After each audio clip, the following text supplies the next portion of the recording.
Understanding pressure feed, a simple guide. Hello everyone, welcome to our English language learning series. Today, we're going to explore the phrase, pressure feed. This might sound technical, but don't worry, we'll break it down together.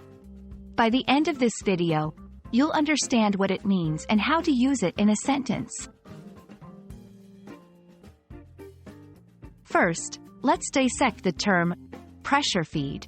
The word pressure refers to the force applied to something. In physics, it's often associated with gases or liquids. Feed, on the other hand, means to supply or provide. So, when we combine these words, pressure feed typically refers to a method of supplying a substance, like liquid or gas, by applying pressure. This phrase is commonly used in mechanical and engineering contexts. Now, let's see pressure feed in action. Here are a few examples. In painting, a pressure feed spray gun uses pressurized air to atomize the paint for a smooth application.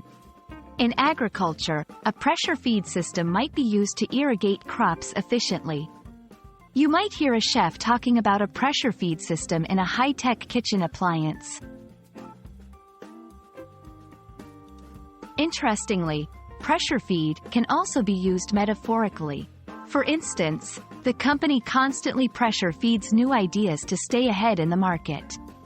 As a teacher, I don't believe in pressure feeding information to students. They should explore concepts themselves. I hope this video has clarified the meaning and usage of pressure feed. It's a versatile phrase that can be applied in technical and non-technical contexts. Keep practicing, and soon you'll be using it like a pro. Thanks for watching, and see you in our next lesson.